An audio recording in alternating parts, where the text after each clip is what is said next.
Welcome to Ocean Pathways, where we promote careers in the global shipping and maritime industry by sparking excitement, curiosity, and adventure.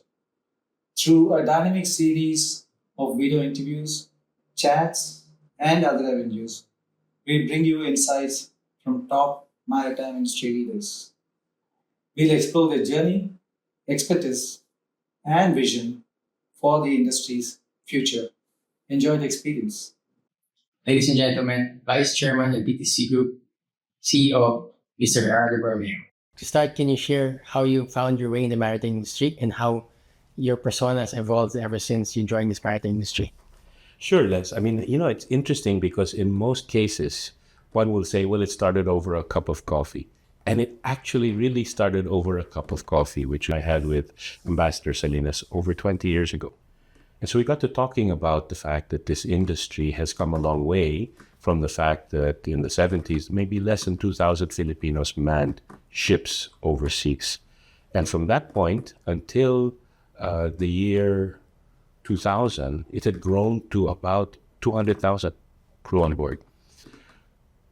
The industry is an invisible industry, and yet it moves over 80% of world trade. And I didn't realize it at that time, but over the years, you've come to appreciate the fact that it is an industry that is so important, that is so central to global trade.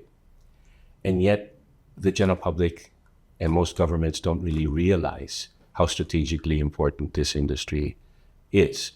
And what I've come to appreciate is the fact that our involvement in this business over the years has become one where it is not just about business, but there's a social and national dimension to our work, because it is a work that has allowed Filipinos to overcome many of their financial challenges and have given them very, very interesting careers, financially rewarding careers.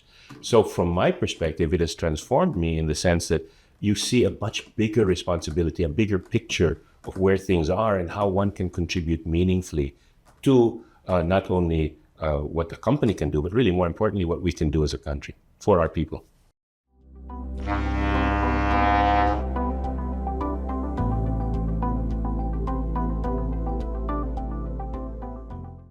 With anything, there are always challenges. And there are always challenges because this is an industry that begins with people and ends with people. So the biggest challenge is, how do you shape and mold an industry, which is one of the very few industries that is governed by an international set of rules?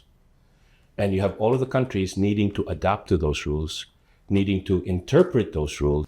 Most recently, we have the situation in the Red Sea, where instead of traversing the Red Sea, now all of a sudden ships are being mandated or pushed to ship all the way around Africa. That adds another month or 45 days to the entire supply chain. That has a big disruptive effect in terms of overall cost. Yes, the ships will operate, but that cost ultimately trickles down to what the consumer spends. And so, of course, it's a very challenging industry with many moving parts.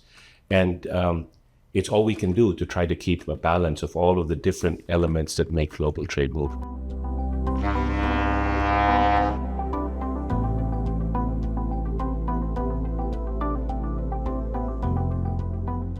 So I mentioned that this is an industry where you have a lot of hard assets, but it is also an industry that will require people.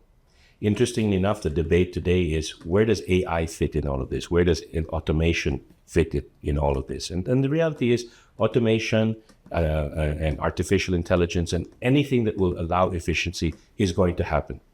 You saw that, and you've seen that in this industry when we went from sail to steam, and even from steam to bigger power plants to larger vessels. Today, you can have a 24,000 TEU container ship run by 20 people, whereas before the smaller vessels were run by 50 people. So just there and then you can see the magnitude of change in terms of efficiency, and that will continue to be driven. And because we are moving in that direction, it's an inevitable march. The technology will take shape. Then the type of maritime professionals that are on board all of these ships must also be trained in what I would call a broader STEM-based technology or education. So from the Philippine perspective, I believe that STEM-based education or STEAM education, science, technology, engineering, A for the arts, ability to communicate, and M for mathematics is really the way to go. And that will position Filipinos to be able to work in any industry that is available to them, and more so in the maritime industry because it's very financially rewarding.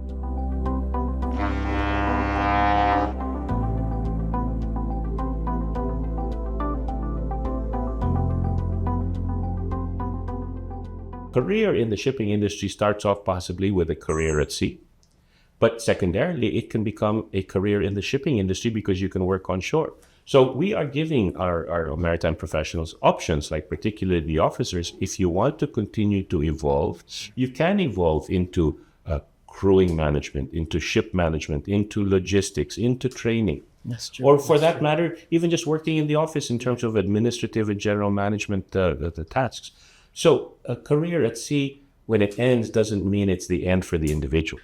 So we've always encouraged our seafarers to think about options, maybe creating a secondary business for themselves. And many have, actually. Many have been quite entrepreneurial, whether it's having a bakery, having a restaurant.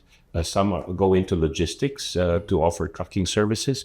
And we will encourage that and support that because as they have and as they save for a rainy day, you recognize that the work that they have provided to help others will have allowed them to set aside a future, because you've got to think about their own careers after being on out at sea, and that will give them a nest egg for the future.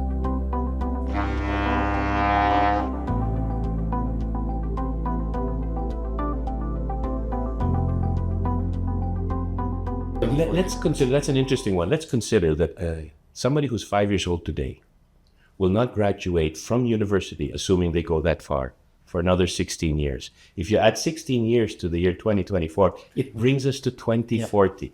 So can we begin to imagine what life will be like in 2040?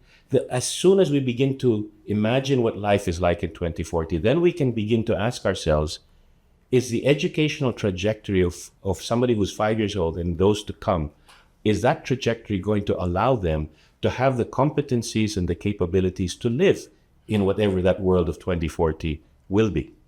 And it is an open-ended question, but it is a question that if people give enough thought, then it goes back to the matter of sustainability. It also goes back to the fact that we know that over the years, the last 20 years, 30 years, technology has driven and will continue to drive at a faster rate. So therefore, we must be a society that is very functionally literate with technology. We shouldn't be scared of technology. We need to know how to use technology to make the most out of the opportunities.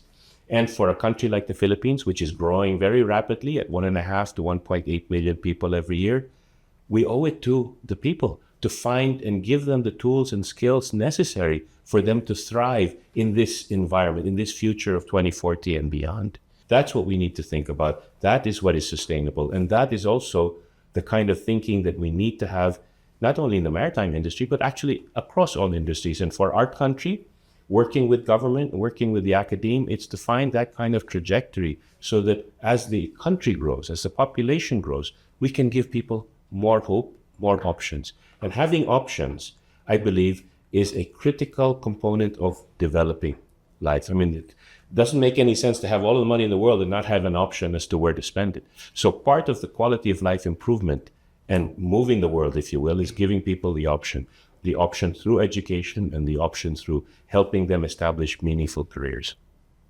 Well, thank you so much. That really brings us to the end of this talk. And I'd like to thank you so much, Mr. Borromeo, for the exchange. It's been very insightful, and hopefully it inspires all our viewers here today. Well, thank you. No, nice, happy to have had a chance to talk with you, Les. And yeah, let's continue to chat.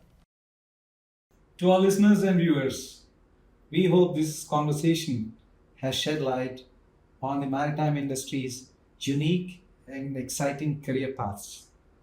Remember, the sea is vast and the opportunities endless. And if you are ready to dive in, the maritime world waits. Thank you for joining us. And until next time, stay anchored to your dreams and don't forget the smile.